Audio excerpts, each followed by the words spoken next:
उस वक्त की बड़ी खबर आपको बता दें, जापान के प्रधानमंत्री मीडिया के सामने आए हमलावर ने बताया आबे की नीतियों से नाराज था।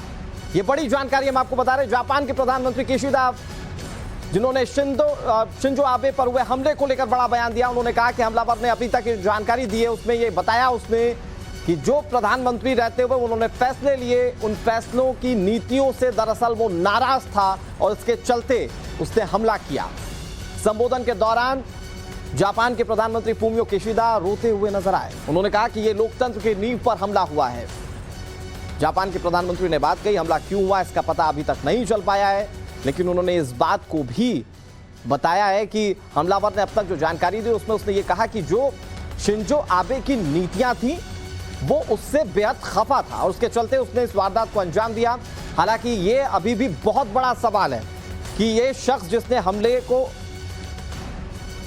अंजाम दिया उसके पीछे वो अकेला है या फिर उसके पीछे कोई और भी है। लेकिन अब आपको जो तस्वीर दिखा रहे हैं ये सबसे एक्सक्लूसिव तस्वीर है। उस हमलावर की तस्वीर हम आपको दिखा रहे हैं जिस हमलावर ने इस पूरी वारदात को अंजाम दिया। देखिए, शिंजो आबे जिस जगह पर पहुंचने वाले थे या फिर पहुंच चुके थे, वहां पर ये बिल्कुल एक आम व्यक्ति की तरह खड़ा था। उसके हाव भाव देखकर ये कोई नहीं कह सकता कि ये हमला करने वाला। लेकिन देखिए, जिस वक्त उसे पकड़ा गया, जिस वक्त उसे दबोचा गया, उस वक्त की भी तस्वीरें हम आपको दिखा रहे हैं। वही शख्स है जो उनकी सभा के पहले, देखिए ये वो तस्वीर है।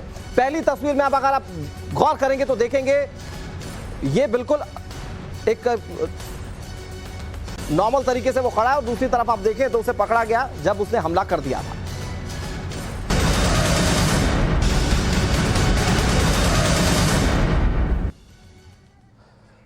और आपको हमलावर की तस्वीरें exclusively times now now Bharat दिखा रहा है। देखिए, यही वो हमलावर है जिसने शिंजो आबे पर हमला किया है। अब तक जो जानकारी मिल रही है उसमें उसने ये बातें कही हैं कि वो शिंजो आबे की नीतियों से खफा था, नाराज था। उसकी ये तस्वीरें हम आपको दिखा रहे हैं। देखिए, ये हमले से पहले की एक तस्वीर जिसमें कि वो किस तरह से किसी एक नॉर्मल पर्सन की तरह खड़ा है। ऐसा लग रहा है मानो वो सभा को सुनने आया हो या फिर बतौर पत्रकार वो उसे कवर करने पहुंचा हो, क्योंकि उसके हाथ में जो बंदूक नजर आ रही थी वो किसी कैमरे की तरह नजर आती है। लिहाजा उस पर शक करना बहुत मुश्किल था।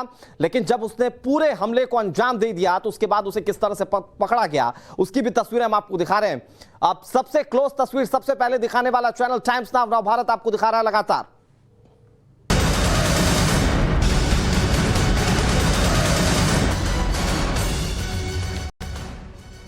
और एक बार फिर से देखिए उस हमलावर की तस्वीर जिसने इस पूरे घटनाक्रम को अंजाम दिया, जिसने शिंजो आबे पर हमला किया। उस हमलावर को एक बार फिर से देखिए।